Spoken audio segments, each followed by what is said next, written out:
Hey Sarah, my name is Josef. I'm an online personal trainer. I help people all around the world get into shape through my meal plans, workout programs, which is all available via my JRF mobile app. Awesome. Hey Joe, my name is Sarah and I'm a product marketing specialist at Macroactive, and I'm also the host of the One Up Project podcast. So Joe, how important is it to you to take care of your mental health as a creator with such a big following? I think it's super important because there's a lot of pressure now day and age with all the social media. Everyone's trying to post up their life, what they're doing. They might not get the engagement or the likes that they want. And so many different platforms, so it can also be stressful trying to create all this content for all these different platforms as well. But I think, the most important thing is just to do what you love and what you enjoy, and don't look at content creation as too much of a job.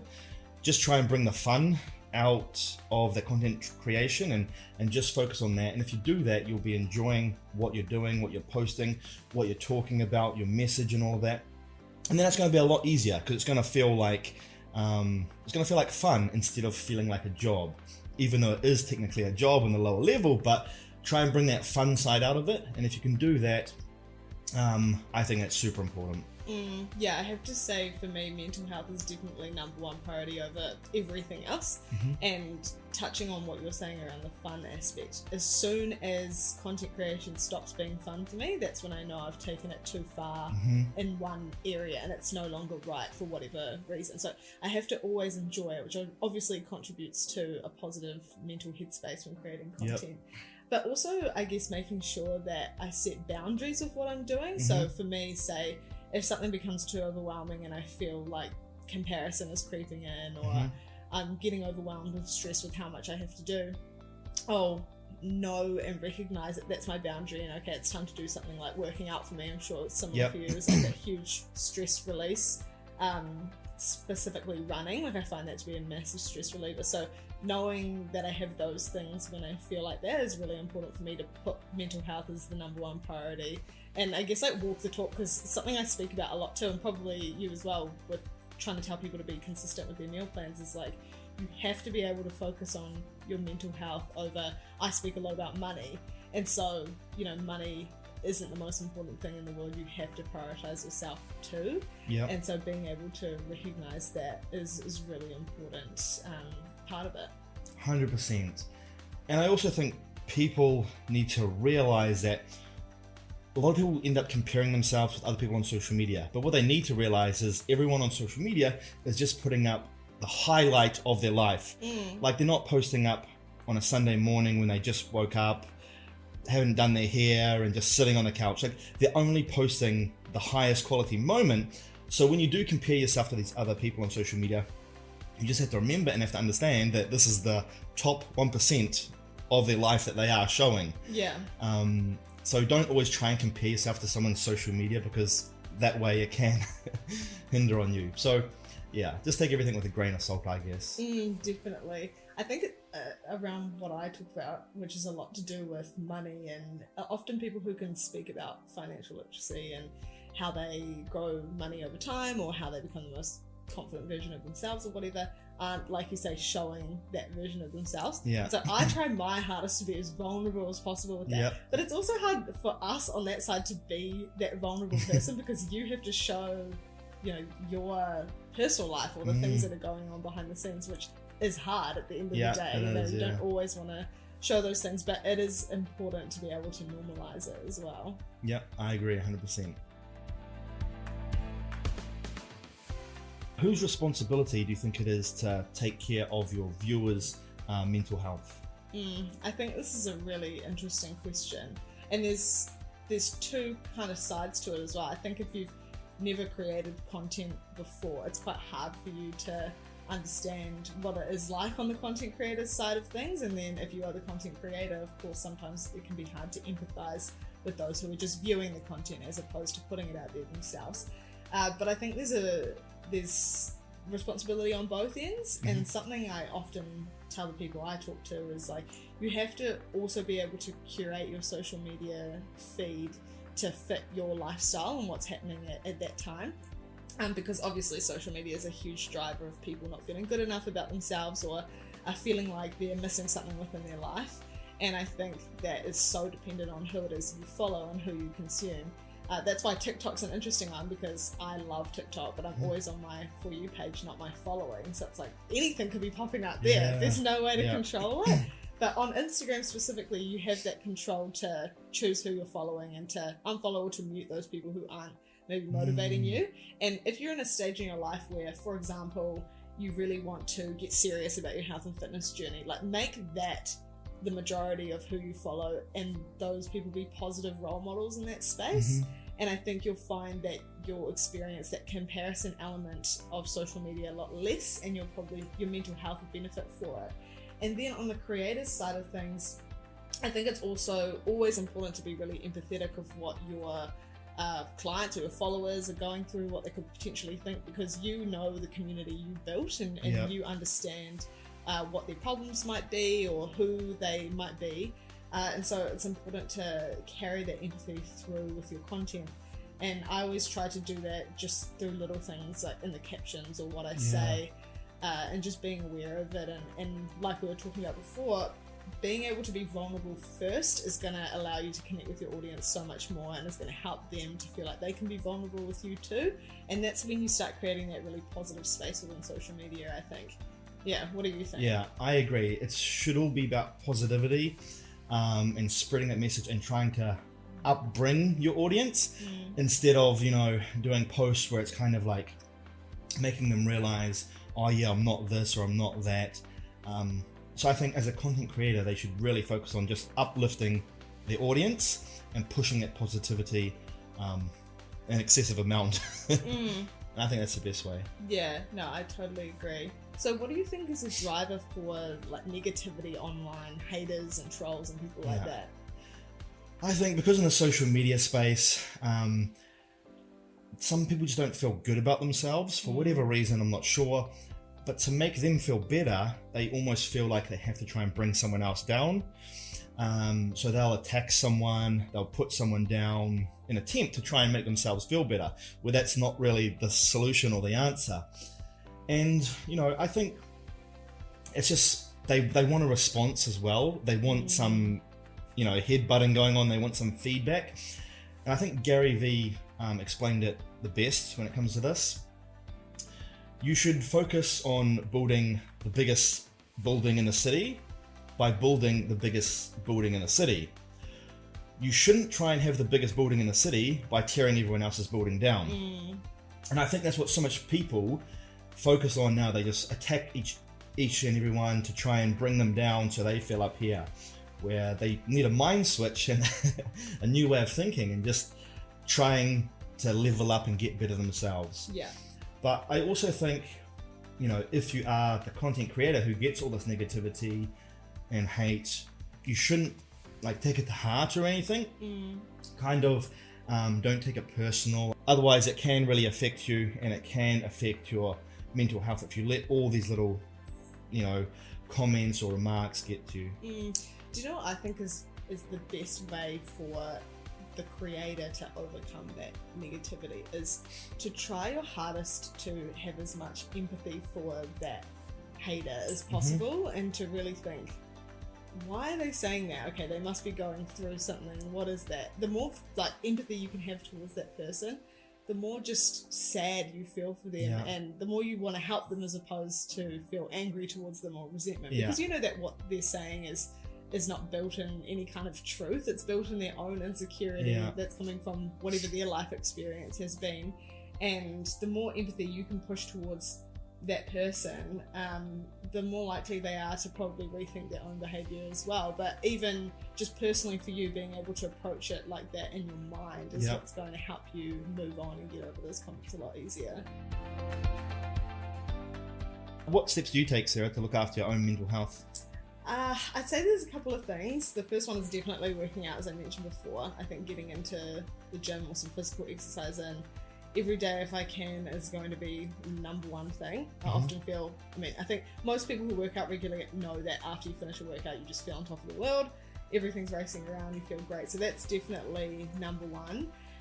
Number 2 is probably just having an acknowledgement and an understanding of how I feel, because so often people don't recognize how it is they feel in a certain situation. Or I used to be the kind of person that if I felt upset or embarrassed or overwhelmed, I would just try and move past that as quick as I could, and like, let's just forget about it and move on to better things. But I sometimes don't think that's the right thing to do. I think sometimes it's positive to sit in that emotion and to think, why do I feel this way, and then to make a decision about how you're going to move forward from there. So acknowledging that and having boundaries around that, I think, is really important. And yeah, giving myself the time to do those activities that rebuild my energy. So whether that's spending time alone or whether that's spending time with specific people in my life who I know kind of rebuild that energy, that's really important to know and to be aware of, and to use that to your advantage, I suppose. What do you use as tools for your mental health? So for me, 100% fitness. It's what I enjoy, what I love. I love lifting weights. So because that gives me endorphin release and makes me feel good, it puts me in that positive mindset. But fitness doesn't have to be about lifting weights. It's whatever you enjoy. If that's swimming, if that's running, if that's going on a hike, whatever it is to make you feel good. If it's got the fitness aspect to it, I think it's super important. Also, I believe hanging around with people that have a positive outlook on life and who are uplifting. You don't want to be hanging around with negative people that only talk bad about other people and bring other people down, because then it just gets your mindset on that level. So I think it's super important hanging around with people, like-minded people, that are all positive and uplifting. Yeah, I feel, how they say when it comes to when you meet someone who you love, they're like, when you know. I feel like it's like that with people who uplift you as well. When you meet people in your life who give you that energy and make you want to do good things in your life and motivate you to like just get started on whatever it is you're wanting to do. When you leave those interactions that you feel good about it, because it leaves you wanting more of them. And I think if you can seek those out in your life, like you said, you'll always be surrounded by that kind of energy, which is so important to help you not only just remain a positive person, but actually support you in achieving your goals as well. I'm really keen to hear for you how kind of online toxicity has compared to in-person toxicity. Like, have you ever had people come up to you in real life and say things that they would say negatively online to you? Never, not once. And the reason is because when you're online, you're anonymous, and you're hiding behind, an avatar. YouTube seems to be the worst because no one's really their own name or their own profile on YouTube. They're just anonymous users. So because they're anonymous users and no one knows who they are, they can say whatever they want. But they wouldn't say that in real life, because they'll probably end up getting punched in the mouth if they did that.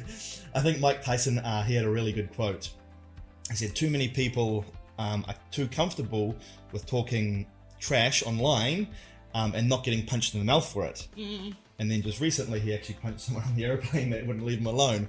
Not condoning that or anything, but like, people just know that they can say whatever they want online and get away with it because they don't know who they are. We're offline, in the real world, there's not that same negativity and not that same toxicity, because you will probably get punched in the mouth if you say something to someone's face. So I'm not sure how you're going to get around this, but... Well, it's rooted in insecurity, isn't it? Like, people have these insecurities, so they go where they can be anonymous and be whoever they want to be, because in the real world they're not happy with that version of themselves, so why would they ever kind of show that to other people? And I think when you're insecure, a huge part of it is you're hiding so much of yourself, which you can't do in real life. And so that's when you really start to notice the difference between people like that, is when you might talk to someone like that in real life. It's quite hard to identify if they would be this keyboard warrior type. And so I would be the same. I've never had anyone make any kind of negative, not negative judgment.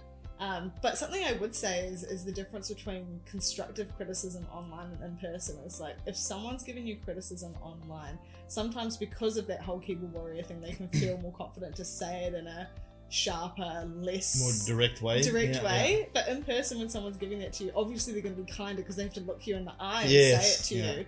And it's also a lot, you take it on board a lot more, I think, because you take it a lot more seriously if someone is to make the effort to come up to you and mention something that they think is going to help you, as opposed to just stating something online and just saying, do with that what you will, because that's my opinion, kind of thing.